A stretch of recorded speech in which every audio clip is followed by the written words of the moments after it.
പ്രിയപ്പെട്ട കുഞ്ഞുങ്ങളെ, ഇന്ന് നമ്മൾ കേരള പാഠാവലിയിലെ 3-ാമത്തെ യൂണിറ്റായ നടന്നു നടന്ന് പിന്നെ പറന്നു പറന്ന് എന്നതിലെ ഇടുക്കിയുടെ താജ്മഹൽ എന്ന പാഠമാണ് പഠിക്കാൻ പോകുന്നത്.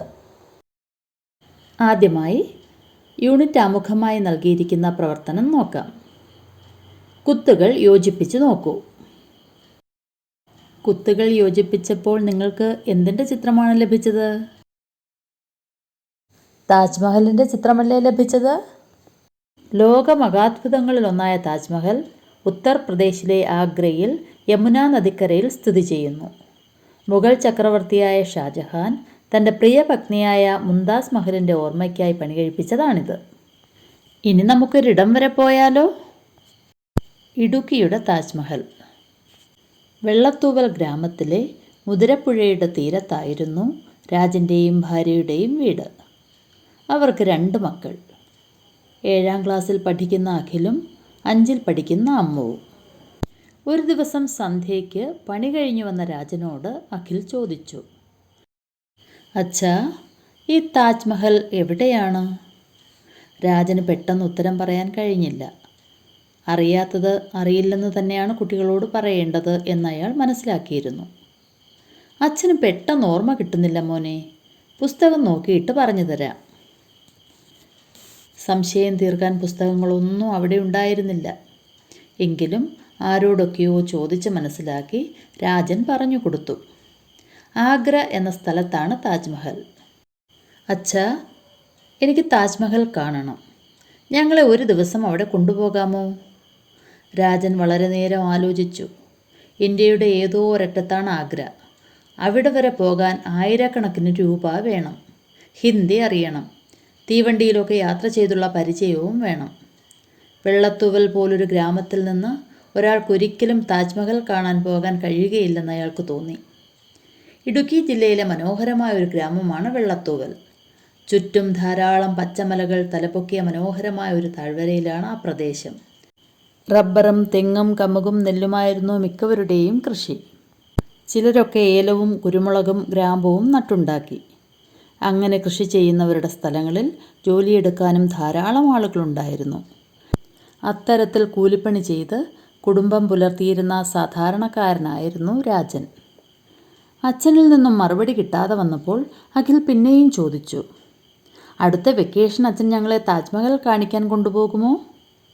അവനെ സമാധാനിപ്പിക്കാനായി രാജൻ പറഞ്ഞു, നന്നായി പഠിച്ച വേനൽപ്പൂട്ടിന് നമ്മൾ താജ്മഹൽ കാണാൻ പോകും. അമ്മ കൂടി ഉറപ്പ് പറയുമ്പോഴാണല്ലോ കുട്ടികൾക്ക് ശരിക്കും ഒരു സന്തോഷമുണ്ടാകുക. അഖിൽ അമ്മയോട് ചോദിച്ചു, അച്ഛൻ കൊണ്ടുപോകുമോ അമ്മേ? അവർക്ക് കൃത്യമായ ഉത്തരമുണ്ടായിരുന്നില്ല.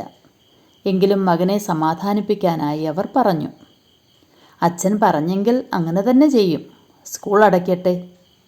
അഖിലിന് സന്തോഷമായി. അവൻ താജ്മഹലിനെ സ്വപ്നം കാണാൻ തുടങ്ങി. കിട്ടാവുന്നിടത്തു നിന്നെല്ലാം താജ്മഹലിൻ്റെ ചിത്രങ്ങൾ സമ്പാദിച്ചു. ഷാജഹാൻ്റെയും ഭാര്യ മുംതാസ് മഹലിൻ്റെയും കഥകൾ അവൻ ശേഖരിക്കുകയും സ്കൂൾ വിട്ടുവന്ന അമ്മയോടും അനിയത്തിയോടും അതൊക്കെ വർണ്ണിച്ച് പറയുകയും ചെയ്തു. വേനലവധിക്ക് വിനോദയാത്ര പോകുന്ന കാര്യം സ്കൂളിലെ കൂട്ടുകാരോട് പറയാനും അഖിൽ മറന്നില്ല. ഞങ്ങൾ താജ്മഹൽ കാണാൻ പോകൂലോ? കൂട്ടുകാരിൽ ചിലരത് വിശ്വസിച്ചു. കുറേ പേർ അവിശ്വസിക്കുകയും ചെയ്തു. ദിവസങ്ങൾ ഓടിയോടിപ്പോയി. അങ്ങനെ മാർച്ച് അവസാനമായി. സ്കൂൾ അടച്ചു. പിറ്റേ ദിവസം രാവിലെ അഖിൽ അച്ഛനോട് ചോദിച്ചു, എപ്പോഴാണ് അച്ഛാ നമ്മൾ താജ്മഹൽ കാണാൻ പോകുന്നത്? രാജൻ ഞെട്ടിപ്പോയി. ഇത്രയും കാലം കൊണ്ട് അവനെ കാര്യം മറന്നിട്ടുണ്ടാവുമെന്നാണ് സാധുവായ ഏതൊരു പിതാവിനെയും പോലെ രാജനും വിചാരിച്ചിരുന്നത്. വാസ്തവത്തിൽ മക്കളോട് വാക്കു പറഞ്ഞത് രാജൻ ഇടയ്ക്കിടെ ഓർമ്മിക്കാറുണ്ടായിരുന്നു. പക്ഷേ ഒരു കൂലിവേലക്കാരൻ്റെ സ്വപ്നത്തിനു പോലും താങ്ങാനാവാത്തതായിരുന്നു താജ്മഹൽ യാത്ര. ഉള്ളത് തുറന്നു പറയുകയാണ് നല്ലതെന്ന് അയാൾക്ക് തോന്നി. മോനെ, അവിടെ വരെ പോയി വരാൻ ഒരുപാട് കാശ് വേണം. ഇക്കൊല്ലം നമുക്കതിന് കഴിയുമോ എന്നറിയില്ല. അടുത്ത വർഷം എന്തായാലും. അഖിൽ മറുത്തൊന്നും പറഞ്ഞില്ല. അച്ഛൻ്റെ കയ്യിൽ കാശില്ല. കാശുണ്ടെങ്കിൽ യാത്ര പോകുമായിരുന്നു. ചിലപ്പോൾ നാട്ടിൽ പണികൾ വല്ലാതെ കുറയും. അപ്പോൾ വലിയ കഷ്ടമാവും. അച്ഛനും അമ്മയും അതൊക്കെ സങ്കടത്തോടെ പറയാറുണ്ട്. അഖിലും അമ്മുവും അതെല്ലാം കേൾക്കുന്നതാണ്. യാത്ര അടുത്ത കൊല്ലമാവാം, അവർ കരുതി. അഖിലും അമ്മുവും താജ്മഹലിനെക്കുറിച്ച് ഒരുപാട് വിവരങ്ങളും ധാരാളം ചിത്രങ്ങളും ശേഖരിച്ചിരുന്നു. ഇരുവരും ചേർന്ന് മനോഹരമായ ഒരു ആൽബവും ഉണ്ടാക്കി. രാജനും ഭാര്യയും സങ്കടത്തോടെ അത് നോക്കി. താജ്മഹൽ കാണാൻ അവർക്കും വലിയ മോഹം തോന്നി തുടങ്ങിയിരുന്നു. ഒടുക്കം രാജൻ കുട്ടികളോട് പറഞ്ഞു, അച്ഛനും അമ്മയ്ക്കും ഇപ്പോഴത്തെ അവസ്ഥയിൽ നിങ്ങളെ ഇത്രയും വലിയൊരു യാത്രയ്ക്ക് കൊണ്ടുപോകാനൊന്നും കഴിയില്ല. അതിനാൽ അഖിലും അമ്മുവും വാശി പിടിച്ച് കരഞ്ഞില്ല.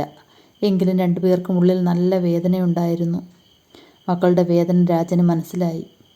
മക്കളെ കൂട്ടി ഏതെങ്കിലും ഒരിടത്തേക്ക് എത്രയും പെട്ടെന്നൊരു യാത്ര പോകുന്നതിനെക്കുറിച്ച് അയാൾ ആലോചിച്ചു കൊണ്ടിരുന്നു. ഒരു ദിവസം രാജൻ മക്കളോട് പറഞ്ഞു, അച്ഛൻ നിങ്ങൾക്ക് നമ്മുടെ ജില്ലയിലെ താജ്മഹൽ കാണിച്ചു തരാൻ പോകുന്നു.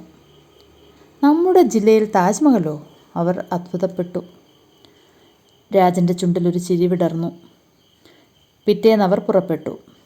വെള്ളത്തൂവലിൽ നിന്ന് ബസ് കയറി. 2-3 ബസ്സുകൾ മാറി കയറി ഒരു ചെറിയ പട്ടണത്തിലെത്തി. കുട്ടികൾ ചുറ്റിനും നോക്കി. കുറച്ചു മാത്രം കടകളും ആളുകളുമുള്ള ഒരു ചെറിയ കവല. അമ്മയുടെ മുഖത്തൊരു ചെറിയ മന്ദഹാസം വിരിയുന്നത് അവർ കണ്ടു. രാജൻ അവരുടെ കൈപിടിച്ച് കുറച്ചു ദൂരം നടന്നിട്ട് കൈ ചൂണ്ടി. നോക്കൂ, ഇതാണ് നമ്മുടെ ജില്ലയിലെ താജ്മഹൽ. കുട്ടികൾ വിസ്മയിച്ചു പോയി. അവരുടെ മുന്നിൽ ഇടുക്കി അണക്കെട്ട് ആകാശത്തേക്ക് തലയുയർത്തി നിൽക്കുകയായിരുന്നു. അമ്മേ, ഇത് ഇടുക്കി അണക്കെട്ടല്ലേ? അമ്മ പുഞ്ചിരി തൂകി. അഖിൽ അങ്ങോട്ട് ഓടാനാഞ്ഞു. രാജൻ അവനെ പിടിച്ചു നിർത്തി. അവർ നടന്ന് അണക്കെട്ടിന് മുകൾ ഭാഗത്തെത്തി. പാറ വെട്ടിയുണ്ടാക്കിയ ഒരു പാതയാണ് അവരെ അവിടേക്ക് നയിച്ചത്. പാറയിൽ നിന്ന് ഉറവ വെള്ളം ഒഴുകുന്നുണ്ട്. നല്ല തണുപ്പുള്ള ചില്ല് വെള്ളം. വിസ്മയിപ്പിക്കുന്ന കാഴ്ചയായിരുന്നു അത്. 2 കരിമ്പാറ മലകൾക്കിടയിൽ നദിയെ തടഞ്ഞു നിർത്തുന്ന വമ്പൻ ഭിത്തി. ശാപം മൂലം കരിമ്പാറ മലകളായി ഉറഞ്ഞുപോയ ആദിമ നിവാസികളായ കുറത്തിയും കുറവനുമാണത്രേ അത്. അഖിലൊന്ന് കൂക്കി വിളിച്ചു. അപ്പോൾ അകലെ നിന്ന് മറുകൂക്ക് കേട്ടു. കുറവനും കുറത്തിയുമായിരിക്കും മറുകൂക്കിട്ടത്. അഖിലിന് അതോർത്തപ്പോൾ ചിരി വന്നു. അമ്മുവും ഒരു കുഞ്ഞിക്കൂവൽ കൂവി. അണക്കെട്ടിൻ്റെ ഒരു വശം മുഴുവൻ നിറഞ്ഞു കിടക്കുകയാണ് നീലജലം. അകലെ മാനത്തെ നോക്കിക്കിടക്കുന്ന പച്ചമലകൾ. മുന്നിലായി വളഞ്ഞു കിടക്കുന്ന അണക്കെട്ടിൻ്റെ ചായം പൂശിയ ഭിത്തി. അതിനൊരു റോഡിനേക്കാൾ വീതിയുണ്ട്. നടന്നിട്ടും നടന്നിട്ടും തീരാത്ത നീളമായിരുന്നു റാ പോലെ കിടന്ന അണക്കെട്ടിൻ്റെ ഭിത്തിക്ക്. അഖിലിനും അമ്മുവിനും ഒരുപാട് സന്തോഷമായി. ഏറെ നേരത്തിനു ശേഷം ബസ്സിറങ്ങിയ സ്ഥലത്തിനടുത്ത് അവർ തിരിച്ചെത്തി. കണ്ടു കഴിഞ്ഞില്ല, ഇനിയാണ് നമ്മൾ ശരിക്കും അണക്കെട്ടിനെ അറിയാൻ പോകുന്നത്. വരൂ. കുട്ടികൾ രാജൻ്റെ പിന്നാലെ ഉത്സാഹത്തിൽ നടന്നു. തീരെ പ്രതീക്ഷിക്കാത്ത ഒരിടത്തേക്കായിരുന്നു രാജൻ അവരെ നയിച്ചത്. അത് കുറവൻമലയുടെയും കുറത്തിമലയുടെയും ഇടയ്ക്കുള്ള അണക്കെട്ടിൻ്റെ ചുവടുഭാഗമായിരുന്നു. രാജൻ ഭാര്യയെയും മക്കളെയും കൂട്ടി അങ്ങോട്ട് നടന്നു. അടുത്തെത്തും തോറും അണക്കെട്ടും ഇരുവശത്തുമുള്ള മലകളും വലുതായി വലുതായി വരുന്നതായി അഖിലിനും അമ്മുവിനും തോന്നി. അച്ഛാ, അങ്ങോട്ടിനി പോകണോ? അമ്മു സംശയം പ്രകടിപ്പിച്ചു. രാജൻ അമ്മുവിൻ്റെ കൈ പിടിച്ചു. അപ്പോൾ അവൾക്ക് ധൈര്യം വന്നു. അഖിലിന് പേടിയുണ്ടായിരുന്നില്ല, മറിച്ച് വല്ലാത്ത ആവേശമുണ്ടായിരുന്നു താനും. അണക്കെട്ട് കെട്ടിപ്പൊക്കിയിരുന്ന മലകൾക്കിടയിലെ താഴ്വാരത്തിലേക്ക് അവരെത്തി.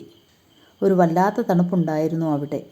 കുറവൻമലയും കുറത്തിമലയും കാത്തുവയ്ക്കുന്ന അണക്കെട്ടിൻ്റെ യഥാർത്ഥ സൗന്ദര്യം അവരറിഞ്ഞത് താഴെ അണക്കെട്ടിനോട് ചേർന്ന് നിന്നപ്പോഴാണ്. എന്തൊരുയരം! എത്രയെത്ര മനുഷ്യന്മാർ പണിയെടുത്തിട്ടുണ്ടാവും ഇത് കെട്ടിപ്പൊക്കാൻ. ശരിക്കും അത്ഭുതം തന്നെ. വി ആകൃതിയിൽ മുകളിലേക്ക് വളരുന്ന അണക്കെട്ടിൻ്റെ ഏറ്റവും ചുവട്ടിലായി സിമൻറ്റ് ബെഞ്ചുകൾ ക്രമീകരിച്ചിരുന്നു. ചെറിയൊരു ജലാശയം അവരവിടെ കണ്ടു. അവർ ചെന്ന് അണക്കെട്ടിൻ്റെ ഭിത്തിയിൽ തൊട്ടു. അതോടെ ഉള്ളിൽ അവശേഷിച്ചിരുന്ന ഭീതിയും മാഞ്ഞുപോയി. അണക്കെട്ട് അവർ 4 പേരെയും ചേർത്ത് പിടിക്കുന്നത് പോലെ രാജനും മക്കൾക്കും തോന്നി. ഇനി മുകളിലേക്ക് നോക്കൂ. അണക്കെട്ടിൻ്റെ ഭിത്തിയിൽ പുറംചാരി നിന്ന ശേഷം രാജൻ എല്ലാവരോടുമായി പറഞ്ഞു. അയാൾ ആദ്യം മുകളിലേക്ക് തലപൊക്കി നോക്കി, പിന്നെ മറ്റുള്ളവരും. 4 തൊണ്ടകളിൽ നിന്നും വിസ്മയ ശബ്ദം ഉയർന്നു. നീലാകാശത്തിനു താഴെ അണക്കെട്ടൊരു സർപ്പശിരസ്സുപോലെ അവർ 4 തലയ്ക്കുമീതെ മറപിടിച്ചിരിക്കുകയായിരുന്നു. ഇരുവശത്തേക്കും താഴെ നിന്ന് മുകളിലേക്കും വളവുള്ള രീതിയിലാണല്ലോ അണക്കെട്ട് പണിതുയർത്തിയിരിക്കുന്നത്. അത് ശരിക്കും കാണാൻ അങ്ങനെ ഏറ്റവും ചുവട്ടിൽ പോയി നിൽക്കുക തന്നെ വേണം. അഖിലും അമ്മുവും കണ്ണുകൾ അടച്ചു. അണക്കെട്ട് കാലങ്ങളായി തടുത്തു നിർത്തിയിരിക്കുന്ന വെള്ളത്തിൻ്റെ തണുപ്പ് ഭിത്തിയെ ഭേദിച്ചവരെ തേടിയെത്തി അമ്മയെപ്പോലെ. കാതുകളിൽ പ്രപഞ്ചത്തിൻ്റെ ഇരമ്പം അവരറിഞ്ഞു. അവർക്ക് ആദ്യം തോന്നിയിരുന്ന ഭയം ശരിക്കും മാറിപ്പോയി. അണക്കെട്ടമ്മേ, അഖിലാണ് ആദ്യം അങ്ങനെ വിളിച്ചത്. പിന്നെ ഏട്ടനെ അനുകരിച്ചുകൊണ്ട് അമ്മുവും. ഇതാണ് നമ്മുടെ നാട്ടിലെ, രാജൻ പറയാൻ തുടങ്ങി. താജ്മഹൽ, കുട്ടികൾ പൂരിപ്പിച്ചു. രാജനും ഭാര്യയും ചിരിച്ചു. ഇടുക്കിയുടെ താജ്മഹൽ എഴുതിയിരിക്കുന്നത് സുസ്മേഷ് ചന്ദ്രോത്താണ്. ഇനി നമുക്ക് പഠന പ്രവർത്തനങ്ങൾ നോക്കാം. ഉറക്കെ വായിക്കാം. ഓരോരുത്തരും ഇഷ്ടപ്പെട്ട ഭാഗം ഉറക്കെ വായിക്കൂ. ഇഷ്ടപ്പെടാനുള്ള കാരണങ്ങളും പറയണേ. രണ്ടാമത്തെ പ്രവർത്തനം യാത്രാനുഭവമാണ്. യാത്രകൾ നമ്മുടെ ജീവിതത്തിൻ്റെ ഭാഗമാണ്. നിങ്ങൾ നടത്തിയ ഒരു യാത്രയുടെ ഒരുക്കങ്ങളും അനുഭവങ്ങളും കൂട്ടുകാരുമായി പങ്കുവയ്ക്കൂ. ഒരു കുട്ടി എഴുതിയ യാത്രാവിവരണമാണ് ഇവിടെ തന്നിരിക്കുന്നത്. Forest museum. ഞാൻ കഴിഞ്ഞ മാസം യാത്ര ചെയ്തത് കുളത്തൂപ്പുഴ ഫോറസ്റ്റ് മ്യൂസിയത്തിലേക്കായിരുന്നു. സ്കൂളിൽ നിന്നും അധ്യാപകരോടും കൂട്ടുകാരോടൊപ്പവുമാണ് ഞാൻ അവിടെ എത്തിയത്. കേരളത്തിലെ ഏറ്റവും വലിയ പ്രകൃതിദത്ത വനം മ്യൂസിയമാണ് കുളത്തൂപ്പുഴയിലുള്ളത്. പ്രകൃതിയും സംസ്കാരവും ജൈവ വൈവിധ്യവും സംബന്ധിച്ച അറിവ് അവിടെ നിന്നും ലഭിച്ചു. വനത്തിലെ മരങ്ങൾ, കേരളത്തിലെ കലാരൂപങ്ങൾ, ആദിവാസി കുടിലുകൾ തുടങ്ങിയ പ്രദർശന ഹാളുകൾ, കളിസ്ഥലം, ഭക്ഷണശാല എന്നിവയെല്ലാം അവിടെ ഉണ്ടായിരുന്നു. വളരെ രസകരമായ യാത്രയായിരുന്നു അത്. അടുത്ത പ്രവർത്തനം വാക്കുകളുടെ ലോകം. പ്രകൃതി സൗന്ദര്യം, പ്രകൃതിയുടെ സൗന്ദര്യം. കച്ചവടക്കാരുടെ സംഘം, കച്ചവട സംഘം. പദങ്ങൾ പിരിയുമ്പോഴും കൂടിച്ചേരുമ്പോഴുമുള്ള മാറ്റങ്ങൾ കണ്ടില്ലേ? ഈ പാഠത്തിൽ ഇങ്ങനെയുള്ള ധാരാളം വാക്കുകളുണ്ട്. അവ കണ്ടെത്തി മുകളിൽ കൊടുത്തതുപോലെ പിരിച്ചും ചേർത്തും എഴുതി വയ്ക്കൂ. വിനോദയാത്ര, വിനോദത്തിന് വേണ്ടിയുള്ള യാത്ര. നീലജലം, നീല നിറത്തിലുള്ള ജലം. സർപ്പശിരസ്, സർപ്പത്തിൻ്റെ ശിരസ്. നീലാകാശം, നീല നിറത്തിലുള്ള ആകാശം. കൂലിപ്പണി, കൂലിക്ക് വേണ്ടിയുള്ള പണി. പദങ്ങളിങ്ങനെ ചേർത്ത് പറയുമ്പോൾ അതിനൊരു പ്രത്യേക ഭംഗിയുണ്ട്. പറയാനും എഴുതാനും എളുപ്പവുമുണ്ട്. കൂടുതൽ പദങ്ങൾ കണ്ടെത്തി പിരിച്ചും ചേർത്തും എഴുതുക. ഇനി അടുത്ത പ്രവർത്തനം നോക്കാം. പുഴകൾ, മലകൾ, പൂവനങ്ങൾ. ചുറ്റും ധാരാളം പച്ചമലകൾ തലപൊക്കിയ താഴ്വാരമാണ് ആ പ്രദേശം. ഇതുപോലെ വാക്കുകൾ കൊണ്ട് വരച്ചിട്ട കാഴ്ചകൾ ഈ പാഠഭാഗത്തിലുടനീളമുണ്ട്. അവ കണ്ടെത്തി ഉറക്കെ വായിക്കൂ. സ്കൂൾ പരിസരത്തും വീടിനടുത്തുമുള്ള ചില കാഴ്ചകളെ ഇങ്ങനെ എഴുതാൻ ശ്രമിക്കൂ. അവരുടെ മുന്നിൽ ഇടുക്കി അണക്കെട്ട് ആകാശത്തേക്ക് തല ഉയർത്തി നിൽക്കുകയായിരുന്നു. രണ്ട് കരിമ്പാറ മലകൾക്കിടയിൽ നദിയെ തടഞ്ഞു നിർത്തുന്ന വമ്പൻ ഭിത്തി. നീലാകാശത്തിനു താഴെ അണക്കെട്ട് ഒരു സർപ്പശിരസ് പോലെ അവർ നാൽവരുടെയും തലയ്ക്കുമീതെ മറപിടിച്ചിരിക്കുകയായിരുന്നു. ഇത്തരം വാക്കുകൾ കൊണ്ട് വരച്ചിട്ട ചിത്രങ്ങൾ വായിക്കുന്ന ആൾക്ക് നേരിട്ട് കാണുന്ന അനുഭവമാണ് തരുന്നത്. ഇതിന് വാങ്മയ ചിത്രങ്ങളെന്ന് പറയുന്നു. സ്കൂൾ പരിസരത്തും വീടിനടുത്തുമുള്ള ചില കാഴ്ചകളെ നിങ്ങളിങ്ങനെ എഴുതാൻ ശ്രമിക്കുക.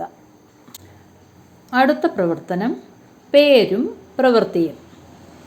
രാജൻ വളരെ നേരം ആലോചിച്ചു. ഇതിലെ പേരെന്താണ്? രാജൻ. പ്രവൃത്തി ആലോചിച്ചു. വേനലവധിക്ക് വിദ്യാലയം അടയ്ക്കും. ഈ വാക്യത്തിൽ പേരെന്താണ്? വിദ്യാലയം. പ്രവൃത്തി അടയ്ക്കും. അടുത്ത വാക്യം അമ്മ പുഞ്ചിരി തൂകുന്നു. ഇതിലാരെക്കുറിച്ചാണ് പറയുന്നത്? പേര് അമ്മ, പ്രവൃത്തി പുഞ്ചിരി തൂകുന്നു. പേരെന്നാൽ നാമം, പ്രവൃത്തി ക്രിയ. അപ്പോൾ നാമവും ക്രിയയും തിരിച്ചറിഞ്ഞല്ലോ. ഇനി അടുത്ത പ്രവർത്തനം നോക്കാം. പാഠഭാഗം വായിച്ച് താഴെ കൊടുത്ത പദസൂര്യൻ പൂർത്തീകരിക്കൂ എന്നതാണ്. ഒരു വ്യക്തിയുടെയോ സ്ഥലത്തിൻ്റെയോ സാധനത്തിൻ്റെയോ ഒക്കെ പേരാണ് നാമം. അമ്മു, താജ്മഹൽ, ഷാജഹാൻ, ആഗ്ര, ഇടുക്കി ഇതെല്ലാം നാമപദങ്ങളാണ്. ഇനി ക്രിയാപദങ്ങൾ നോക്കാം. കാണണം, ആലോചിച്ചു, ശേഖരിക്കുക, സമ്പാദിച്ചു, പറഞ്ഞു. ഇതെല്ലാം പ്രവൃത്തികളാണ്. ഇനി അടുത്ത പ്രവർത്തനം നോക്കൂ. മുറ്റത്തെ മുല്ലയ്ക്ക് മണമില്ല. ഈ ചൊല്ലിൻ്റെ ആശയം എന്താണ്? നമ്മുടെ അടുത്തും കൂടെയും ഉള്ളതിനൊന്നും നാം വലിയ വില കൽപ്പിക്കാറില്ല എന്നതാണ് ഈ ചൊല്ലിൻ്റെ അർത്ഥം. ഈ ചൊല്ലിൽ നിന്നും മനസ്സിലാകുന്ന കൂടുതൽ കാര്യങ്ങൾ ക്ലാസ്സിൽ ചർച്ച ചെയ്യുക.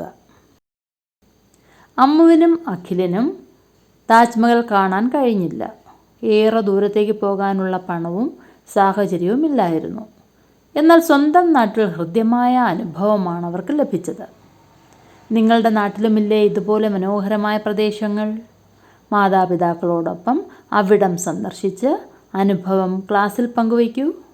നോട്ട് പുസ്തകത്തിൽ എഴുതുകയും വേണം. അടുത്ത പ്രവർത്തനം കാശ്മീർ കാഴ്ചകൾ.